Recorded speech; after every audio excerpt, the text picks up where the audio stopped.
Hey ABA Inside Track listeners, it's Rob with a quick announcement. This Thursday and Friday, October 13th and 14th, me, Jackie, and Diana will all be at the Babbitt Conference in UMass Amherst in Western Massachusetts. It's beautiful this time of year, and we really hope that many of you will be in attendance. If so, why not stop by and say hello if you see us wandering in the hallways or sitting in on a lecture? For a special treat for those of you at the conference, if you come up and say hi to us, we will have a very special, super secret code word and instructions on how you can win a free credit towards the purchase of a continuing education certificate. Wow, very exciting. Don't worry, those of you at home. We'll also have some details on the website and on the Facebook page of how you can participate, even if you're not able to make it out to Massachusetts. We hope to see you there at Babbitt this Thursday and Friday. And now, our new episode.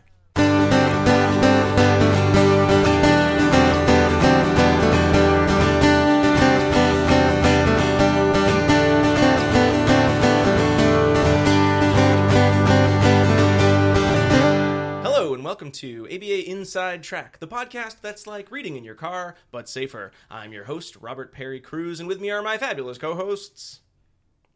It's Diana. And it's Jackie. Hi, everybody. Hello. Hi, Rob. This is episode 17, where we'll be talking about ethics in data collection, and we have a very special guest who has sat through sound check and all of our shenanigans to get to the meat of our discussion. It's Dr. Amanda Karsten. Hi, Amanda. Hi, everybody. So good Welcome. to have you here. Hi. Thank you. It's very nice to be here, despite the shenanigans. Despite those shenanigans. Amanda, we asked you to come, or one of us, Jackie, you emailed, so we thought that you could be on because we knew you had a lot to say about the topic of data and how we as behavior analysts collect data and how we sometimes don't do the best job that we possibly can on doing so. Yeah, I think data are a central piece of our best practices. They play a central role in best practices for behavior analysts, but we don't all have equal opportunities to learn how to collect good data and to use those data in decision making. So one of my personal interests and missions, I guess, as a teacher is to try and package and share some strategies to help more behavior analysts get more data into their decisions. Very good. I love that. And for everyone out there, this is an ethics CE! Ding, ding, ding, ding, ding! You've won! It's awesome. I would very much like to buy new stands for our microphones, folks. So if you don't Oh really my want goodness ethics, gracious. you know, we are selling them a pretty low price. I'm just saying. It's an Only ethics, Rob. Ethics. $6. You may have missed the point. I mean, we're providing a service, you know, that's capitalism. That's ethical, right? So we won't be going into immense depth in the articles like we usually do because they're sort of more background information, something we're sort of starting our discussion with. Though we do have two articles, and we hope that you read them because I think it will make some of our other points make a lot of sense, or actually most of Amanda's points make a lot of sense. We'll just sort of comment on that. So those articles are Practical Implications of Data Reliability and Treatment Integrity Monitoring by Vollmer, Sloman, and St. Peter from Behavior Analysis and Practice, 2008. A Proposed Model for Selecting Measurement Procedures for the Assessment and Treatment of Problem Behavior by LeBlanc, Rates, Sellers, and Carr from Behavior Analysis and Practice, 2016. And Effects of Data Sampling on Graphical Depictions of Learning by Carey and Beret from the Journal of Applied Behavior Analysis, 2014. So again, we won't be going into a ton of depth on those articles. These are really more background articles to Yes. infuse the discussion Yeah. Infusing. with data That's it. and words. Mostly words with these. They're less data. Isn't that funny? They're less data-driven papers because they're thought pieces on data. Whoa. Mind blown. So when we were kind of getting ready to start recording the episode, we were talking about some of those, the kind of the key components of how we do data and what data is. So, and Amanda, you were kind of giving us sort of a general summary of sort of the things that you usually start off if you're doing a lecture or you're teaching a class when talking about data. Yeah, I mean, I think a first important point to be clear about is what data are to behavior analysts, and our 7 dimensions that kind of define the scope of what we do in ABA. It's empirical, it's often analytic, and it's highly individualized. And how do we come to provide individualized recommendations? Well, those recommendations need to be occasioned by something unique about the client you're serving right now, the person in front of you who you're tasked to help. And so data are one of the main bridges between the general wealth of strategies that we have in our literature and what you should be doing and recommending right now for this particular case.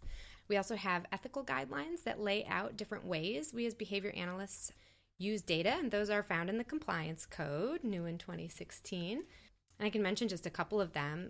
We use data to communicate with both our clients and other professionals. So behavior analysts may be working on a team, maybe even people from other disciplines, and data should play a central role in how you convey what you've learned about the needs of the client and the environment they're in currently, and what kinds of steps will be most productive moving forward.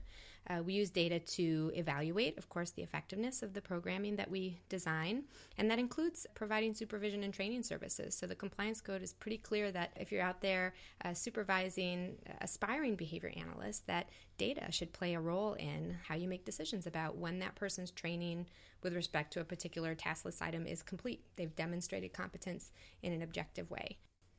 And there are other applications too, but data really, again, are central to many of our activities as behavior analysts.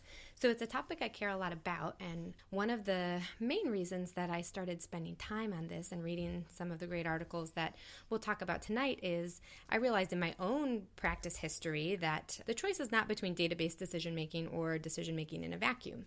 I've had some mentors like Ed Daly along the way kind of encourage me in this line of thinking and get me to see that for a lot of new behavior analysts, especially who just haven't experienced like years of contingency shaping, having certain things work and certain other things not work, that when they enter a new situation as a practitioner without data to sort of anchor them to who this client is and how much of the behavior is occurring, the conditions under which it's occurring, it's really easy to let other things drive decision making. So I'm sure you guys have other things that you can imagine might influence how you make decisions if you're not faced with data.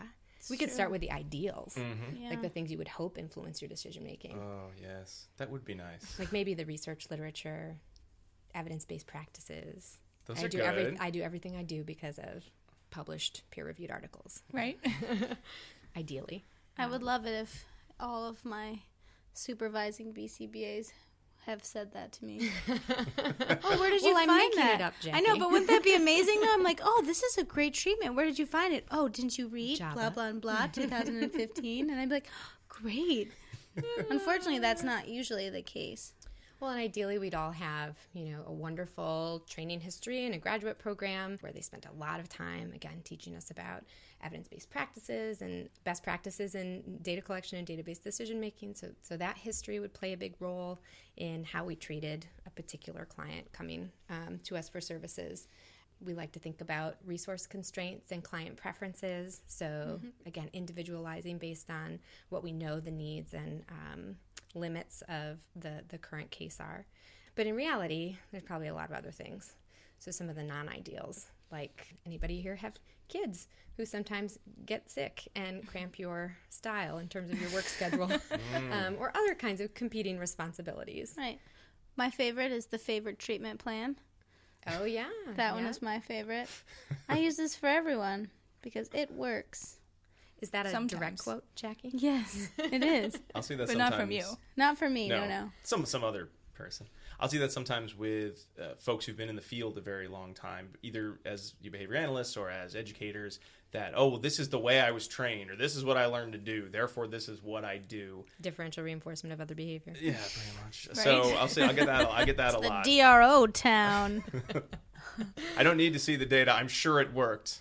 Right. I love that. That reminds me when people say that, I want to be like, hey, have you bought a body wrap lately? Because those work in quotations, those What is body that? wraps. So the body wraps are like when you're trying to lose weight or Those try like to those look detox, yeah, like you're trying to saran look wrap? slimmer, Yeah. and they're actually called It Works.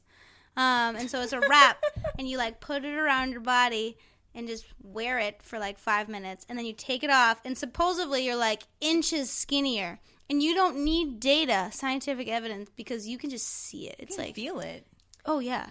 And so there's a relevant piece of that, somewhat tangential. it is. And that is that the data-based, I would argue, ABA way, because data are, again, a characteristic of ABA practice, or should be.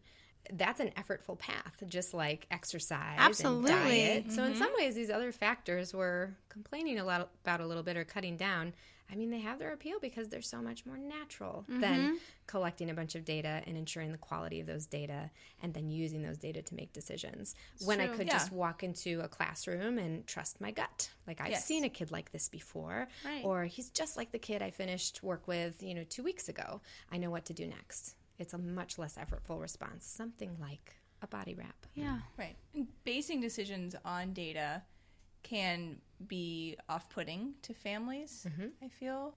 It's easier to present to them, well, this is what I know, and this is what's worked in the past, and this is what feels right to me. They this love is what that. seems right for your child.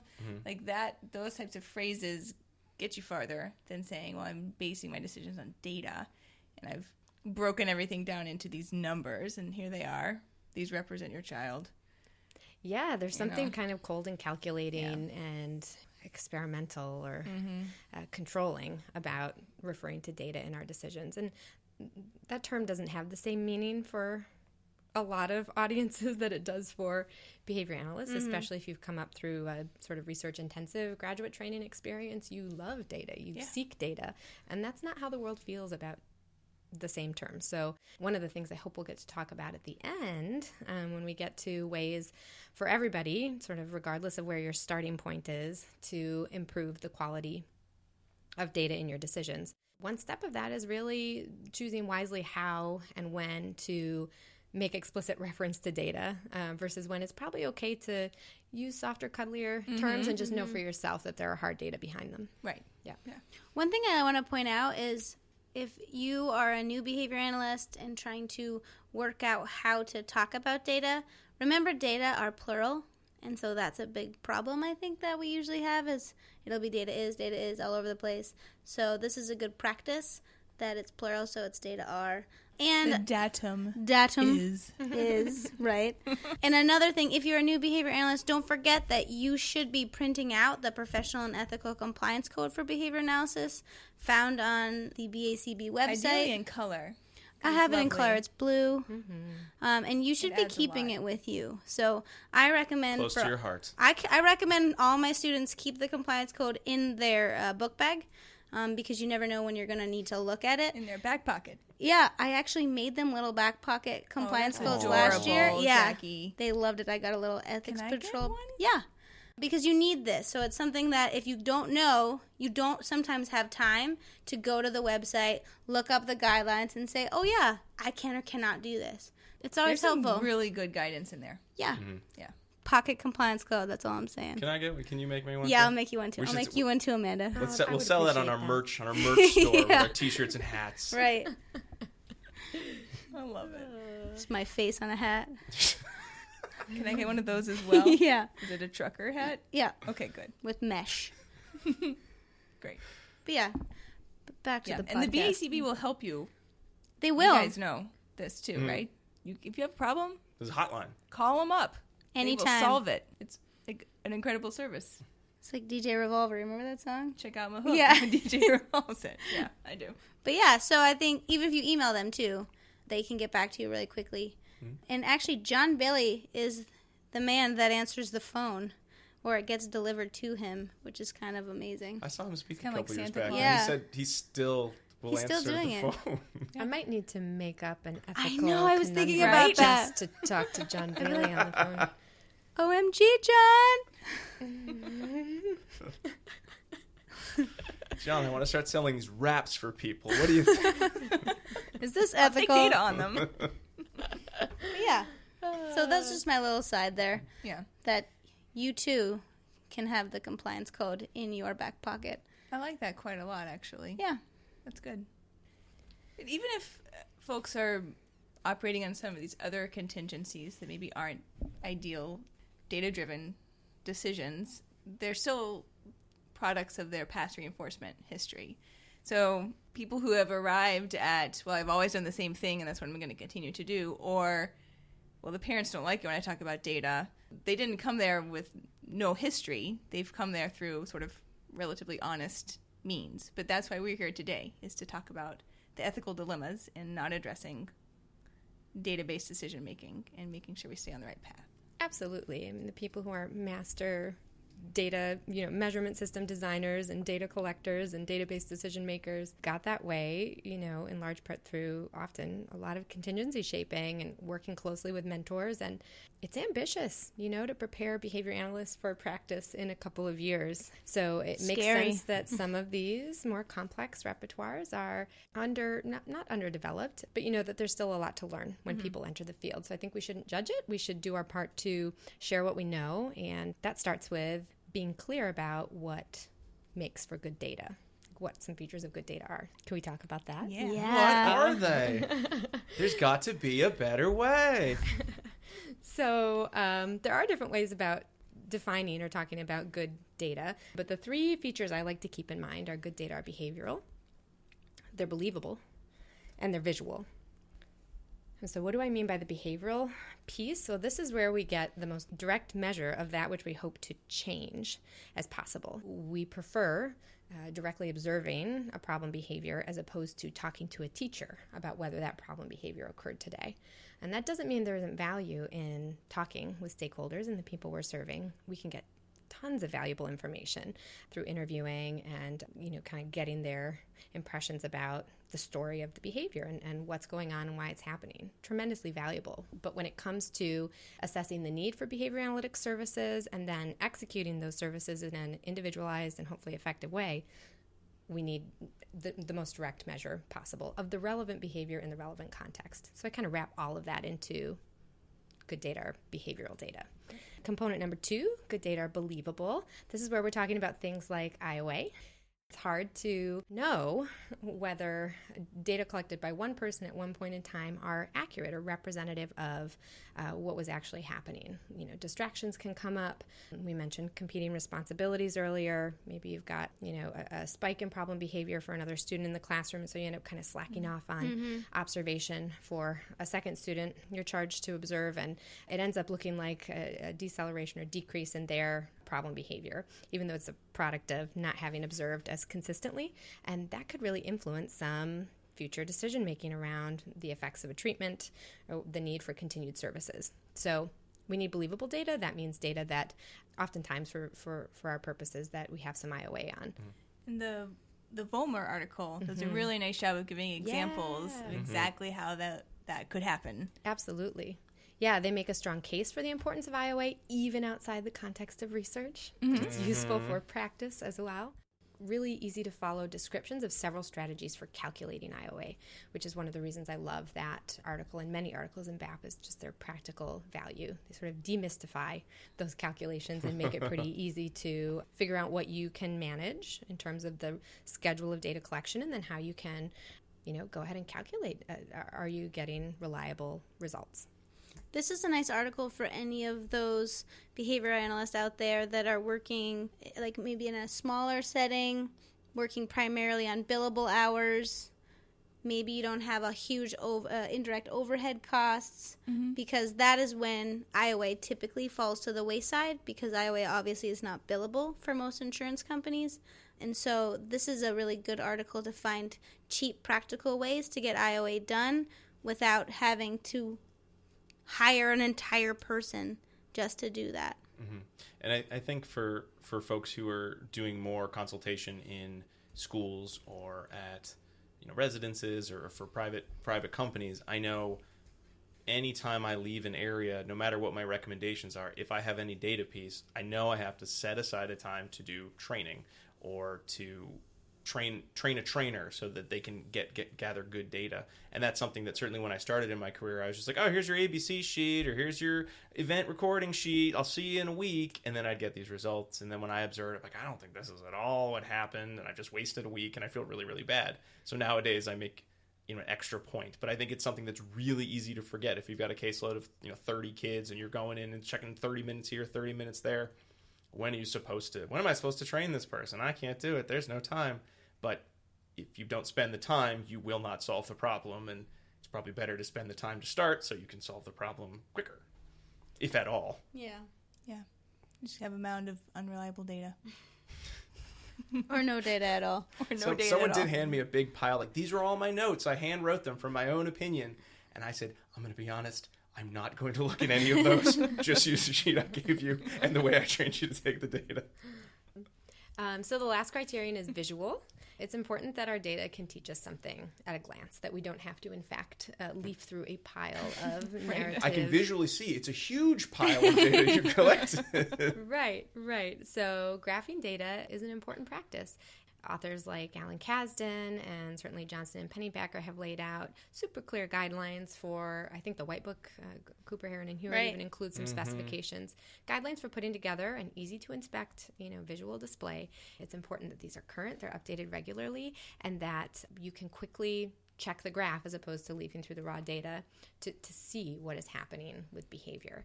Yeah. Being able to see data makes them, it really facilitates the data exerting some control over your next step, your next response. Yeah. I think that's how you know you're a behavior analyst, is when you click on Excel to pull up your graph and your heart goes pitter-patter because you can't wait to see what the data look like. Absolutely. Right? It's useful. So exciting. It's useful. And I've openly admitted being a behavior analyst does not make me a better mom, but it has taught me a lot about what to do when I mess things up. And so sleep training both of my kids was pretty hellish. And in both cases, I had a lot of trouble with adherence and just struggling with some of the points at which we were letting them cry it out, not indefinitely, but for intervals that were longer than my comfort zone. Data really helped me to see literally, as opposed to the way I was feeling emotionally, to see that those crying spells were getting shorter, and within a couple of days, with higher adherence and integrity, both kids did great. But I had to learn it all over again, use the damn data, Amanda, with my second kid. So yeah, it's a little nerdy, but I'm okay with that. Data are so useful for bringing our responding as parents or as practitioners under the appropriate stimulus control, which is under the control of what's going on, what's changing in the behavior of our kids or our clients. One thing I've heard as a common complaint for not using data would be, I don't know how to graph, so how could I possibly look at my data? I'm not lying. This is serious. So I think you're lying. But it's true. Don't we all know how to use Excel and to go into the source data and change everything around? It's sometimes hard, but No. I like to. Go ahead, Jackie. But I say, hey, have you ever read the article by Nick Vanslow, what's published in the Journal of Applied Behavior Analysis? He was just here, but not a different one, on how to use Excel. And also Mark Dixon had one that was really nice a few years back. Yeah. Barton and Ryko. Oh yeah, so there's tons of them. So you're not alone, as Michael Jackson told us once. I am here with you. Yeah, so you can learn how to graph too. And if you want to replicate one of those studies, just wait till they do another version of Excel. Right, and then get in there Pretty much first. the same thing. But that's true. So then I'm like, oh, have you not read this? And I pull out the article and I hand it over. Oh, I made a I love, movie though- about using Excel to make a graph. Oh, I've watched it. Oh, have you watched my movie? Yeah. Is it a feature film? No, It's a documentary. I think it's like 18 minutes long. Is it that long? I can really talk for a long time. Yeah, it's can't pretty I? long. Look at this graph. Look what I made here. You know what I love, though, is going back and looking at really, really old articles before they had Excel. And you can see it's like hand-plotted data. There's just something so beautiful about that. You don't need anything fancy. You just need grid paper, and you can make your own And a pencil. graph. Yes. Depending on the size of your organization and your capacity to ethically and securely store hard copy only data, it can still work today. Absolutely. There really is no excuse not to make your data visual. I did the other day. I couldn't access a printer, and I was like, "Well, I got to show the teacher this data." So I had to try to remember what the graph looked like and look at the points. I'm like, "Okay, I think this. It generally looked like this." You That's drew it? funny. I drew it. Or did you just draw it in the air like you did just now? No. I drew it on a piece of paper. It's still in my notes somewhere. It's very proud. That'll be our next additional supplementary thing that we put out on the website. What Rob's pictures of my graph. Rob graphs? draws data in the air. It's the only way to do it. So I think people are generally clear about the importance of collecting data, although I think there's more variability. Yeah. Okay, maybe not. Depends on the field. I think in All right, our fields, but do you think you're that on the supposed to. average, right, you know you're supposed to. So maybe you're not great about doing it, but don't you think on the average, most behavior analysts, if you were to ask, like, do you have data? The answer would be yes. Behavior analysts, yes. I think there's a big push in every single field. You need to look at data. And I think that's just new enough that so many folks who are dealing with almost, the same clientele as behavior analysts are, don't understand that value. Or they get that they have to do something with data, so they write things down, or they circle boxes and they sort of just let it sit there, and then they give it to somebody and send it away and hope someone sends back something pretty that they can use. I mean, in my experience, many disciplines do a great job of database decision making. It's not necessarily the same data that we would collect, but I've certainly seen examples of physical therapists and occupational therapists and speech pathologists being real deliberate about their data collection procedures. I would agree with you there. But you're right in a sense that the use of data might not be as pervasive in some other disciplines as it is in behavior analysis. I mean, we want it at the assessment stage and the treatment stage and the service termination stage, and we want it all the way through. And you might see it for slightly different purposes in other disciplines. I think though those values are shared by a lot of different professionals. The point I was trying to get at is that even though behavior analysts know to say that data are important and to collect some data, in my experience, and I've been guilty of all of these things at various points, I will fully acknowledge, is that we miss the mark a lot of the time in terms of not just having the data, but having good data, the way we just defined them. So I can tell you guys about a few of the patterns I've both seen and been guilty of, and why they're problematic. Yeah. Some people are data squirrels. And these are, I will say, this squirreling practice is highly correlated with sort of boilerplate or stock operational definitions. So everybody with self-injury has essentially the same definition, and everybody with aggressive behavior has the same definition. So data squirrels collect data every day, all the time, on all of the behaviors. Everything possible. Everything possible. And what tends to happen is that data squirrels are not necessarily ensuring their data are believable. And because they're not assessing based on individualized definitions, their data may not even be very behavioral. They might not be capturing that dimension that matters, to achieve a socially meaningful change. And one example I've seen with this is measuring conversation with frequency count, so event recording of conversation. The dimension of conversation we're usually trying to improve might be something more akin to like in a response time. Do you keep the conversation going and volley it? Or the duration overall, how long can you sustain the conversation? So again, data squirrels, they know they need data, they're collecting data, but they're not necessarily the most valid or important data, and they may not be believable data.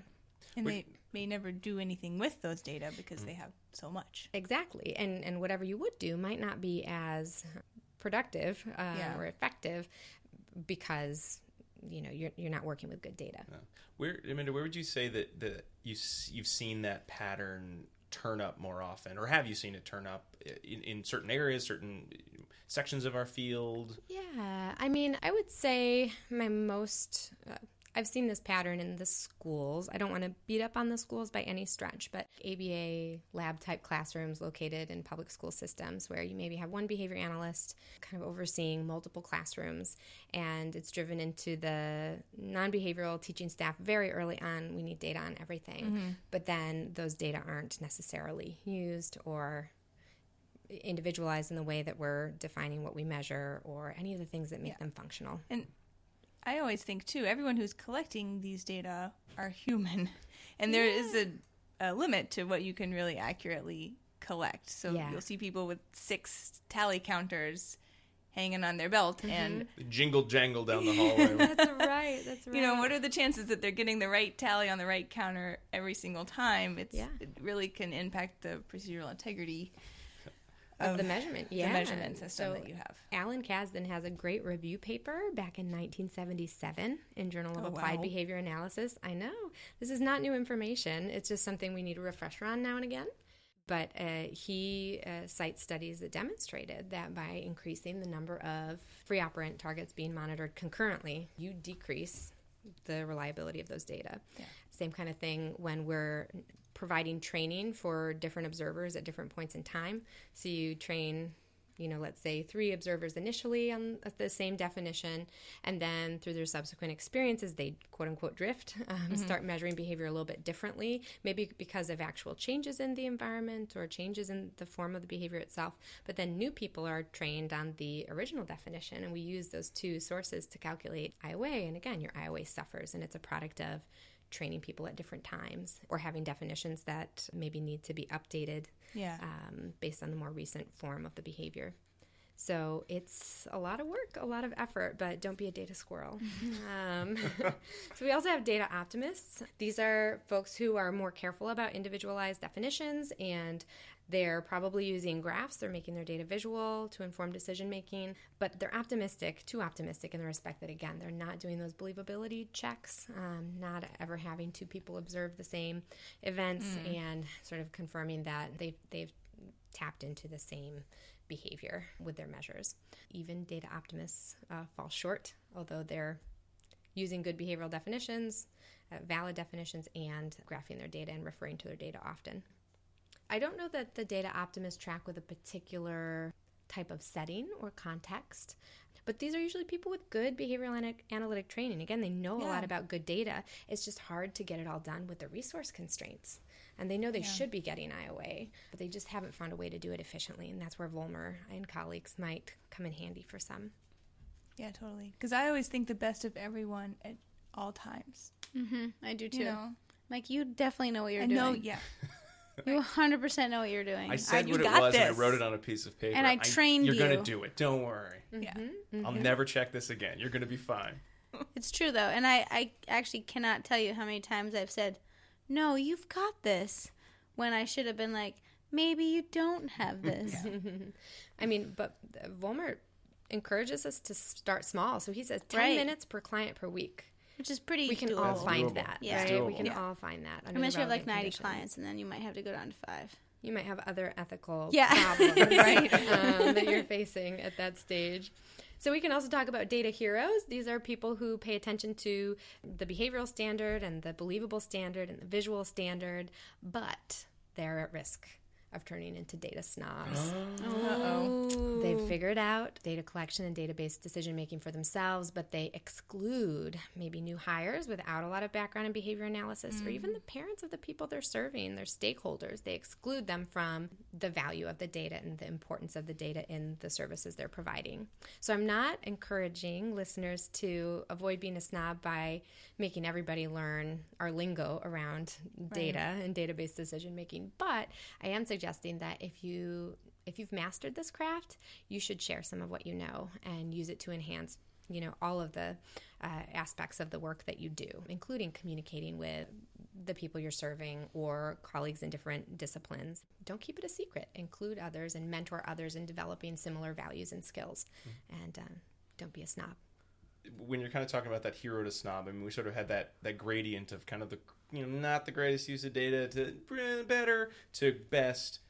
Is it paradoxical that if you're a hero that turns into a snob, you actually are probably the least enjoy? Like, even though I know your data is good, but the way you're describing it and you're being so standoffish, I would rather listen to the person who just has a big stack of handwritten notes that's like, I think things are going pretty well. I got a big pile of papers here.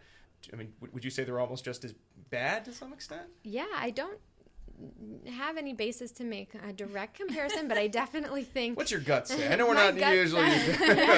My gut says that both are problematic and in slightly different ways. As behavior analysts, we all have a responsibility to help people understand what we do and see the value in what we do. We have to disseminate. And so certainly the data snob is going to fall short on that, and it may affect business if you come in a little bit too, I don't even know the kind words that I can use. Hoity-toity. Too hoity-toity about what it is that you're doing and, the likelihood that other people can understand. And, to be clear, not everybody wants to understand. Not every audience is game for that. But it's a skill set to strike that balance between hiding the good thing you figured out or keeping it for yourself and overwhelming people with details. So I think that everyone really actually wants to know about data. It's how you bring it up. So if you're like super excited about a graph, everyone else is eventually going to get there. That is my motto. If I'm like, oh my gosh, look what's happening. Like, can you believe it? You can see this in your real life. Don't you see this in your real life? Look how great this is happening. Then people look at graphs and they appreciate them more. You just have to be real excited about it. Yeah. Like almost a little too enthusiastic. That's how I go over with my graphs. Like interpret it back into real life. Right. Yeah. So people can see what does value. that dot mean? What does that dot mean? Look, do you remember that day when we were like, wow, I was doing awesome? There it is. Right. People look at them and they like them. I think for everyone, it's sort of a personal thing. I think everyone has that story of, maybe it's different for us because this is the field we wanted to be in. We were trained to be here. But I think even folks who don't have that same background, there's always that moment you can tell either from just your enthusiasm about data, or they hear a story about how Google used data to do something. How does Facebook use data? Whoa, that's how they changed the election. This information must be important, because there is a lot more data that's just, you are giving up data left and right. You just don't necessarily know to whom, and they don't want to share it with you because that's how their business model works. But there's data all around, and I think it's becoming one of those things that everyone's starting to feel like if they don't know about it, they're not going to learn as much as they could, or they're going to get taken advantage of in some cases. Not by us, but other fields that use data for ill rather than good. What we should really do is make a song about data, like that. What is that Christmas song? Data is all around us. I don't know that song. You gotta let it show. Jackie's behavior analysis song CD is also on our merch page. You can purchase that. It's from the movie Love Actually. Oh. And there's I might know what you're talking about. But... It's from Love Actually, and like the guy's singing about Christmas, and he's like, Christmas is all around us. But we'll just change Christmas to data. Simply having not wonderful that one. data time. That one too. There you go. We could do this. All the hits. Wait till Christmas, guys. Wait till Christmas. It'll probably just be a general holiday album. Yeah. Winter. That's true. Winter festival. That's true. We should take data on who is listening to the show and whether they want us to call it the Christmas or holiday album. It's the only way. But anyway, Right in. I'm going to disseminate behavior analysis through my music. Great. We'll just take data on how that works and let us know. Pretty sure I'm going to have a... Platinum record. I think it's going to be low variability, low level, no trend. Oh, man. So we've got our types of data collectors. Got our types of data. We're hoping that we're all striving to be data heroes. We're using our data. It's That's right. believable data. Could we take a couple minutes and talk about that believable piece? Because I think that's the area. I know we talked is just 10 minutes a week per client.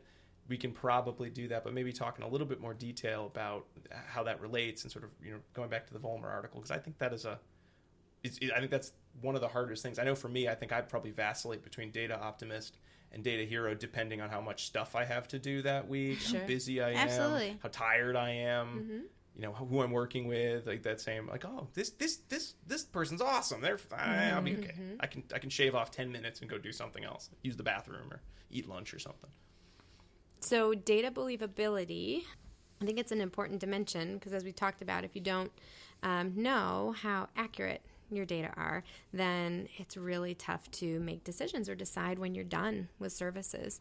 We can end up changing a treatment that might have been effective prematurely. So that means extra work for you. You talked earlier about how it'd be interesting to do this kind of cost-benefit analysis of like, yeah, you do have to take time to assess IOA, but if that spares you designing a new behavior plan and training people on a new behavior plan when the one you had may have worked had you been more sensitive to what was actually going on, then it's avoiding that seems pretty worthwhile. I think, too, that Vollmer talks about this example of how we sometimes inadvertently reinforce inaccurate reports of data or inaccurate data collection. So we've all had those supervisees or maybe parents who you just know 10 minutes before they met with you, they were furiously filling out their data form, right? And so we have probably made the mistake of really praising when things look good and, I don't know, maybe providing a different kind of attention or response that was reinforcing when things don't look good. Like maybe we listen more when the data are not looking good. And so that ends up selecting a certain report that may or may not be linked to what's actually happening. So I think there are just a million ways to get a less good story, a less accurate story about what's going on with your client. And it's just best to go with direct report and direct experience. Behavior analysts should not be professional advice givers. And I think without believable data, that's kind of what you're left with. Like, here's what I know about the literature and how I will translate some of that, which may be relevant to your case. Yeah. But because I don't have believable data, I won't be able to say for sure whether it was relevant or helpful. You're a professional advice giver, and we have plenty of those. We need more behavior analysts. Definitely. Another problem that I've kind of come across when people are telling me that they can't collect data is because they don't necessarily know how to measure it. So what would you say to those people? Yeah, we talked earlier about how not every graduate program or practicum placement may have opportunity to really shape these skills while you're still in schools. And even those that do, when you go into practice, you're operating at a much different scale for the most part than the caseload or the context you worked in as a graduate student. Fortunately, authors like Linda LeBlanc and her colleagues have put together some really user-friendly practitioner decision models to help orient people to certain aspects of treatment selection, and recently, in 2016, in Behavior Analysis and Practice, selecting an appropriate measurement system. And so they, just like the Vollmer paper, lay out in really accessible detail the considerations around selecting appropriate measurement systems and kind of walk you through step by step until you arrive at partial interval recording or permanent products, assessment of permanent products. Yeah. But not whole interval recording. They did not like They that. did not include the whole interval recording. I'm okay with that. It's rare that It you need is to rare. use whole interval recording. But it's lovely. It's one of those flow charts where you answer yes or no and you keep going. It's like a quiz. It's like a Cosmo quiz, but for measurement of behavior. What type of data are you? Yeah. And then you get to the end and you'll see. I should use partial interval, duration, event recording, everything. I liked it a lot. I did too.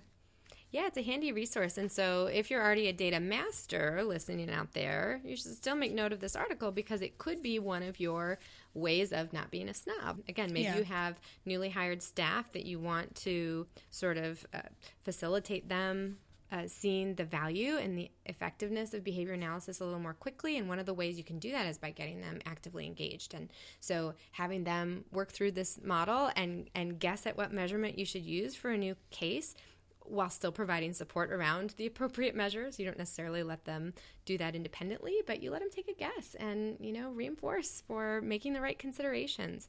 I think it's a great way to share the value of data. And there's also a case example in the article itself. So if you don't currently have a student that needs a new method of data collection, you can always use the case example that they provide. They do it for you. Absolutely. It's a good teaching article. It really is. Yeah. It is a good teaching article. Yeah, if you're teaching courses out there, or, I don't think it's just for an audience of behavior analysts, minted behavior analysts. It could be other people with support. Maybe some parents would actually really appreciate this context for why we take time to generate operational definitions and choose the best measurement system, and sometimes have to tweak that until we get it just right before we can proceed with, we get our baseline before we can proceed with treatment. This might be useful context. Yeah. So before we continue on with more of the discussion, I just want to make sure that those of you listening for our ethics CE, it's our first ethics CE, isn't it? Ooh. Big time. We are going to give you the first secret code word that you will need. And that code word is banana. B-A-N-A-N-A. Banana, right? You got it. Thanks, Gwen Stefani. They grow. Banana. They don't grow. Bananas do not grow from a high tree. They grow from the ground. What? They do. That's how bananas grow. They're not in a big tree. They come from the shrub? ground. Like a shrub. Banana shrub? It's a banana shrub. Yeah. Banana. You don't need to tell me it's a shrub. That doesn't fit in with my schema. What I already know about bananas. That's how they grow. Now you've learned something new. Add it. I reject. I'm also rejecting this. Only because I want to climb a banana tree someday. You can climb a coconut tree, but I don't think you can climb a banana tree. You don't know me. Don't tell me what to do. I think it sounds like a banana tree would be much easier to climb. I than a coconut agree. tree. Oh, I guess because it's a shrub. You just kind of like jump into it, and then That's you're my there. kind of tree climbing. All right. Banana. Banana. All right. Do you guys know the Mo Willems book, We Are in a Book? He writes the pigeon. The pigeon ones. He does the pigeon but ones. No. He's got one about banana. Oh, should check that out. Buying it. It's pretty cute. Have you read, what is it, Sam and Dave Dig a Hole? Mm-mm. Oh, you should These read are all Sam and children Dave. books. Sam and Dave Dig a Hole is a very, very good. I forget who wrote it, but it's got illustrations by John Klassen, who did This Is Not My Hat, and one of the ones won a Caldecott medal with like a fish steals a hat, or I stole this hat. Yeah. But it's about these two kids, and they just keep digging holes, and it gets really bizarre. It's a good one though. Cool. No, you don't want to talk about children's books anymore, Jackie? What? I'm over it. Okay. So, All right. we could talk about a few more strategies I love strategies. to Me get too. more data into our decisions. I think that would be helpful. So it's a good idea to start small, and your first step might actually be just assessing where your organization or your personal practice is with respect to good data and database decisions. So that might look like just finding out whether you ever have IOA on clients. And if not, maybe data believability is your goal, and you're going to pick a client to start building those practices and working out the kinks and making it feasible, while at the same time increasing the quality of your data and your decisions. It's a good idea, too, to consider ethical and legal considerations, because depending on which laws regulate the data in your organization, so HIPAA or FERPA, I'm definitely not advising that you go start diving into colleagues' files and finding out about the quality of their data. Just make sure you know the laws and data storage requirements, and that you're prepared to honor those as you improve your database decision making. Let's see, you're going to need partners. This isn't something you can go alone. So whether it's recognizing that your billable hours need to be met, even though this practice we're recommending takes a little bit more time, kind of negotiating that and maybe talking to mentors about how they get it all done, maybe soliciting the support of one of your supervisors or bosses if you're working in a school system, just to talk about a temporary reduction in caseload or sort of borrowing time from some other place in order to have time for this important task. You need partners, and it's going to be real tough to build in these new practices unless you have contingencies that support keeping them going. So I think it's just important to lay out those considerations first, because it's not easy. It's a good idea, too, backward designing your behavioral measures. And part of that is knowing what your goal is, which dimension of good data you want to try and beef up within your practices. Part of that is also a skill that I think not everybody gets equal opportunity to learn in grad school. Absolutely, yeah. And the piece of that I'd like to highlight is what I learned as case conceptualization, which is before. Sounds fancy. Well, It does. I was lucky to be trained in a program with a bunch of clinical psychologists, and this is a huge part of practice, but I think it's useful for behavior analysts. Yeah. They were behavior analysts too. So it involves basically as you're getting new information about a case, so you do your first observation, you talk to a couple of caregivers, you are playing with potential target behaviors and operational definitions, not committing to anything, but just sort of like road testing. And that's all part of case conceptualization, trying to understand prevailing contingencies and which behaviors and which dimensions of those behaviors will be most beneficial to target first. And it's a lot of talking to yourself or maybe talking to others on your team. But for me, a lot of talking to myself about what might be going on and picturing, road testing. Okay, if I measured this like this, would that be realistic in this context? Would that be something that the parents would relate to as an important goal based on what I've learned about their top priorities? So that's all part of the backward design. You don't sort of ready, shoot, aim. You want to... Yeah, you have to think about the end goal and what is this going to look like day to day. Absolutely. As teachers or parents are trying to collect these data, and then what's the result going to be? Even if you collect perfect data, how is that going to inform your treatment? Because some data for some behaviors may not make that much of a difference in as far as what the best practice is to address that behavior. And then the next step of backward design is just really using that LeBlanc model or other related considerations. So about what the resources are within the environment where measurement needs to occur, about the critical dimension of the behavior to narrow your way down to a data collection system that fits. And maybe popping over to the Vollmer paper would help you to, they actually present some nice models of data sheets that can incorporate IOA observations and even treatment integrity. So those models are really useful, and I think all a good part of the backward design. We have some kind of counterintuitive findings in the literature we may not have a lot of time to talk about, but if you're interested in this intuition as a not great way of deciding how to measure behavior, you should check out a paper that was mentioned at the top by Mary Kate Carey and Jason Beret. It's a paper in a line of research. There are other related articles looking at the types of decisions that we make by sampling a little bit of behavior or a more continuous record, especially in discrete trial instruction. And the thinking is, if you're only collecting data on a subset of trials, that should save you time, and that maybe you'll make similar decisions about when skills are mastered or whether skills are maintaining. And it turns out it doesn't look like it saves a lot of time to collect data on fewer trials, at least for experienced therapists. It doesn't save a lot of time, and you definitely make less effective decisions with less data. Yeah. So Take home point for that one. Yeah. I was surprised, actually. A little bit of a bummer. Yeah. I think, to be honest, I agree. Well, and it's not to say that there are never conditions where you would. I mean, that's the beauty of our science, right? It's always based on the individual and the individual environment and the individual client. So it's not to say there's never a case where first trial probes don't make sense. I mean, if you rely heavily on more incidental or naturalistic teaching methods, there might be some good reasons not to disrupt play, right? Like a nice flowing, mutually reinforcing interaction in order to turn and take data. There might be other reasons, but you can't justify it on, at least based on what we know so far, you can't justify it on, well, it's as good an indicator of mastery, because it doesn't seem that it is. And you can't justify it on, it's going to save a bunch of time or be easier for people, because it doesn't appear to. So food for thought. And that is a big point, too. If it seems like it would save time. You'd think that it would be quicker to just take a sampling of data. But you're right. If you're a skilled clinician, it takes so little time to record that data. So then you at least have it. Absolutely. So really take-home point there is train your staff to be awesome data collectors. And you don't need to worry about this problem. Well, you don't for like a couple weeks, and then they drift, so you got to kind of do it again.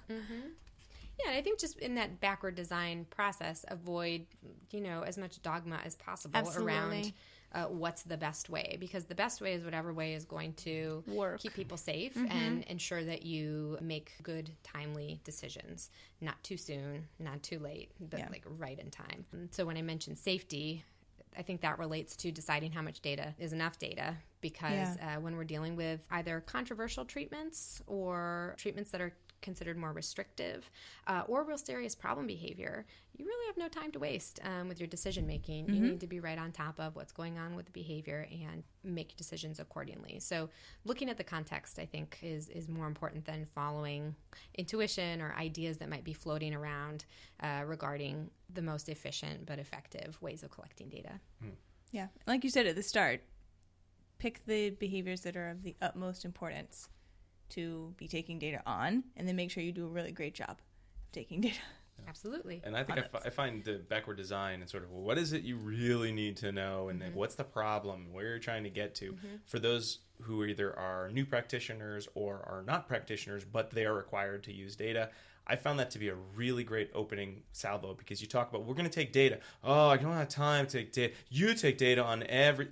It seems, I think a lot of folks, especially if they know you or they have a relationship with you, assume as a behavior analyst, you take data on 1,000 things in a minute and you're great at that. Therefore, you expect them to take data on 1,000 things a minute. And again, the behavior analysts who are really good at taking data know how to limit the data, take useful data, use that data, and then change what data they're taking because the problem has changed. And getting that idea of like, no, you know what? You could take data on one thing only, and maybe that's all you need. Absolutely. And context matters too, not to belabor the point, but so serious problem behavior or a controversial treatment might mean you need a bit more data to inform your decisions, more continuous recording. A second context that might matter is when you're using very complicated treatments or treatments that we know break down in terms of their efficacy when they're not implemented with integrity. And so if you're in a context where staff turnover is high or, again, the staffing ratios are not conducive to adherence and integrity, it might be important to get other resources. So I wouldn't necessarily put more burden on those people to collect additional data, but you might want to throw some more resources in there to really ensure that it's feasible to use the treatment you're considering if it is more complicated or more prone to break down in an environment with really limited resources. Yeah. I think the same applies when you're talking to parent training and like parent collected data. Definitely. Be like, you're only going to collect data on this most important behavior for right now. And then when you feel comfortable, we can move on to something else, but only when you're fine with what you're doing, I think is a good model. So I've seen parents like, I hate ABA. I'm an ABA hater. That shirt is also available in our merch. And because someone has come in and said, you need to take data at all hours of the day across multiple topographies. Yeah. I don't care if you're yesterday making dinner. when you called me. Oh, yeah. And like everyone was running around and you were just trying to ask me a question on One the phone. question. And it took 5 minutes because I had to do that much redirection of everyone to leave me alone for that amount of time. What if you had asked me to take data? Instead of just answering a simple question on the phone. Right. I would have hated you. So it makes sense. It's fair. Sometimes you can't, sometimes you have to limit it a little bit in order to expand. Know your audience and the environment that they're working in. Right. And it's part of that data tree of what are you? Yeah. Do you have the resources? I know you want to do this one, but do you have the resources to use these data collection methods? That's important. Which I appreciated because they certainly could have said, well, you should take this. And there's no reason you wouldn't. And the fact that they use resources, I think, makes it a much more useful tree for, all practitioners. Yeah, definitely. A second big strategy or series of strategies, if you want to focus on the believability of your data, is to just incrementally, baby steps, improve the believability through a few different strategies. So measure fewer behaviors. You already mentioned this, Rob, but that same review paper from 77, Alan Karsten, that I mentioned earlier, points this out, that we really need to limit how many things we're requiring people to watch concurrently, especially free operant behaviors, things that could happen at any time. To measure, multiple responses that where the experimenter's more, or not the experimenter, the practitioner is more in control of like when that next discrete trial is presented. It's a little bit different story, but yeah, limiting the total number of behaviors and making sure that anyone who's collecting data has been trained on the operational definition. We really should be looking at competency-based training and at least an initial demonstration of IOA before somebody is turned loose to collect data independently. And I think that's true even for practice. It can be done efficiently. It really can save a lot of trouble later on. Yeah, because your data are only as good as your operational definition. Absolutely. And if people aren't trained in it, then your data are not reliable. And they probably need refreshers. And they need refreshers at the same point in time, not incidentally. Once a problem has come up, I sit you down and talk to you. But everybody's going to get a refresher this week because the definition changed a little or because it's been a month since we last touched base on it. Or because we have a treatment modification coming up or a phase change coming up. We want to make sure we have an accurate record of what's going on. Everyone all the time when they're on shift and recording behavior data are needing to make little bitty decisions about whether this counts or that counts, or was that 6 inches, or was that forceful enough? Exactly, yeah. And it's easy to have that type of drift, particularly if you're not talking together.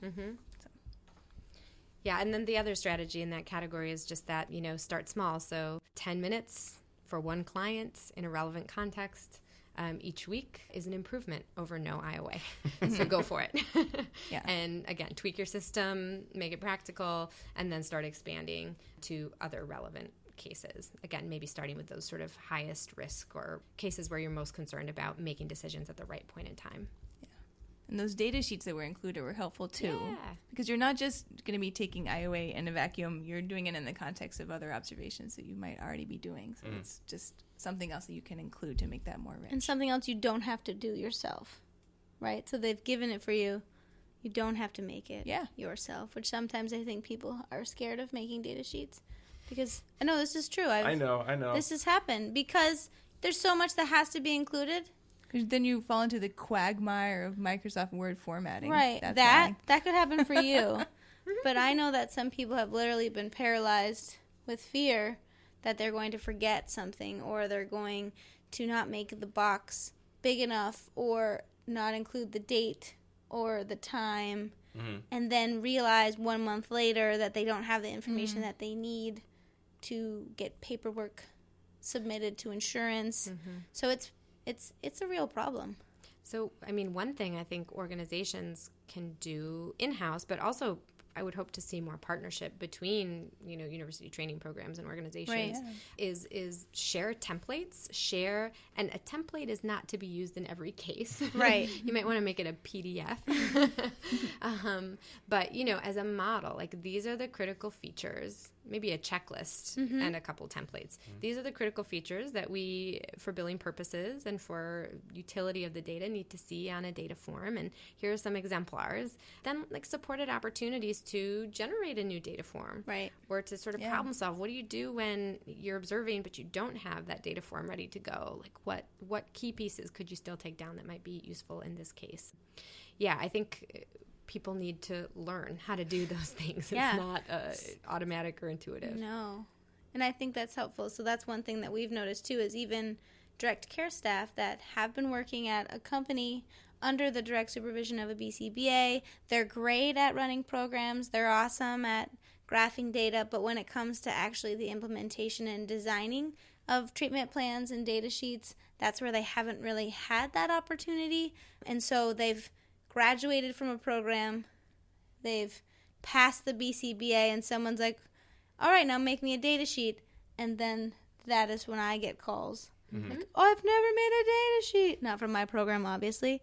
But, that's where, we need to help out. Yeah, and I think some of your other strategies, Amanda, would get there too. Get through that. Well, you don't need, at the end of the day, if you've got a sheet that has, 10 boxes in a row, and you've chosen event recording of punches to the face. That's all you got to look at. It's just a line of boxes, and you're going to check them whether it happened every 30 seconds across the next 30 minutes. All you got to do. It's all right. Yeah, definitely. And so the last strategy is just to engage with your data regularly. So use your data and also engage others with your data. So this is where the dissemination piece comes into.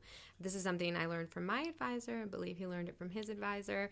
But data get the first say when you sit down at a meeting, certainly with other behavior analysts, and even more implicitly when you're sitting down with caregivers or colleagues in other disciplines. The data should also be behind the things you choose to talk about first or with greatest confidence, even if you're not showing the graph as you do that.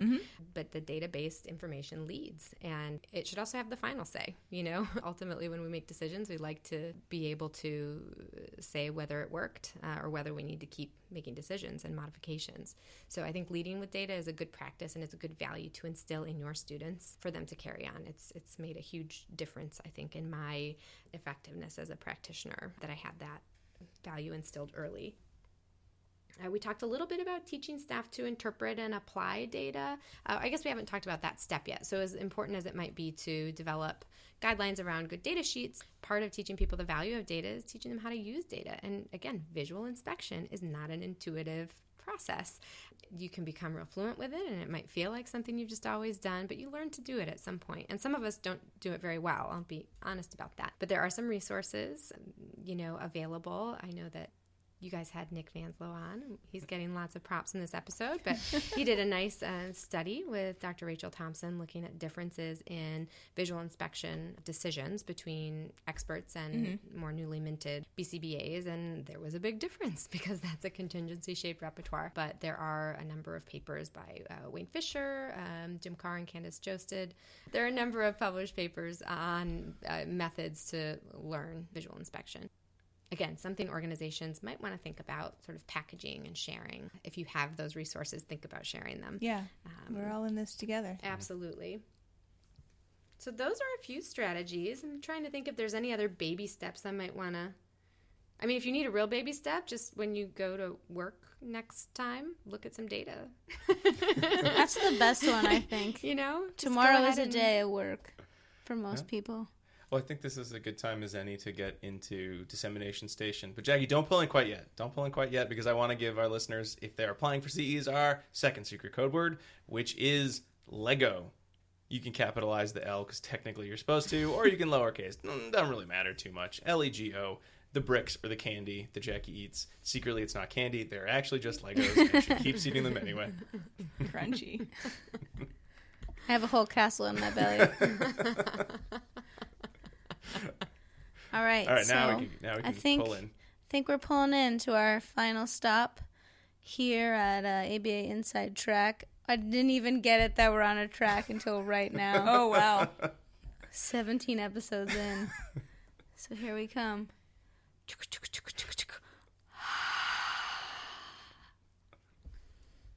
We're here. Hey, everyone. Dissemination Station. So, Amanda, like you were saying, a baby step, look at some data.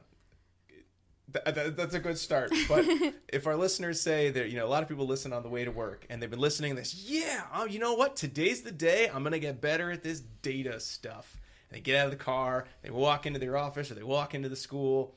They have to do one thing so that they feel like they've completely done a 180 on their use of data. What do you think the very first thing they should do is? For my money, I would pick a case where you're pretty confident your operational definition is solid.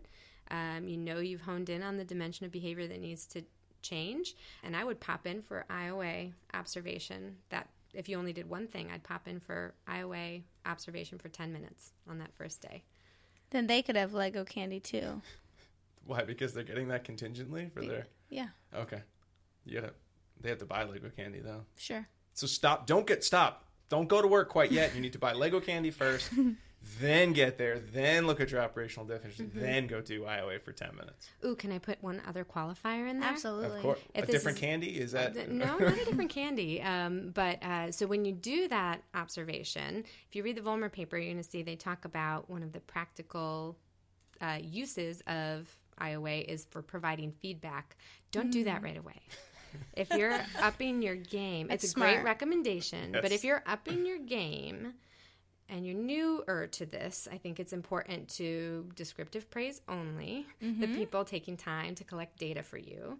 And if you're going to start monitoring what they're doing, before you provide feedback about the accuracy of their data, you need to take a very careful look at whether your operational definition is solid, whether you've trained them adequately. Yeah.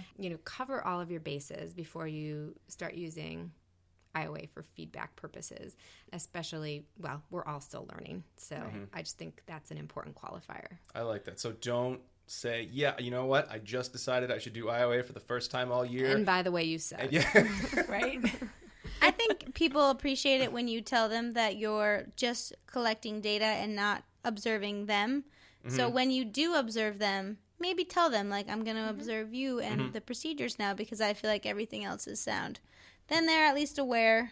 Yeah, you could even rationalize it as, it's been a while and I just need to see if this operational definition is still capturing what it used to capture. And so I'm going to be here scoring with you today. Yeah, and I don't think there's any need to try to save face. If you haven't done IOA in a while and you realize, oh God, no one's taking data on the right thing, you look at your definition, it's a bad definition. If there's any reason you wouldn't say, hey everyone, let's get together. We got to this is a great time for training because I just realized this behavior changed and we need a new definition. I want to make sure you're comfortable. Totally. Then you'll be a part of the team.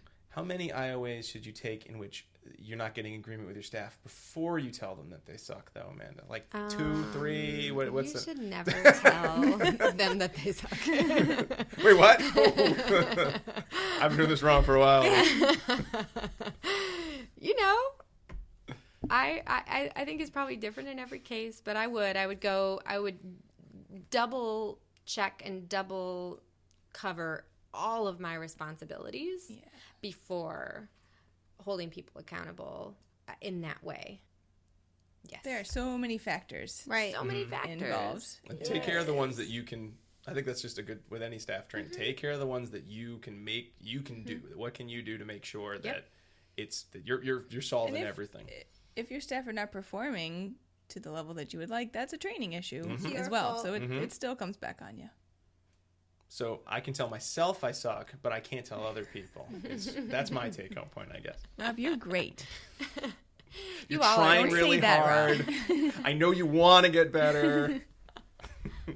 That was actually really sweet. If anyone's listened to this podcast, that's a really nice compliment. Thanks, From Jackie. wife to husband? Yeah. We cut out the ones where we scream at each other. Yeah. Like, I hate sound checks. Why'd you buy this mixer? It's stupid.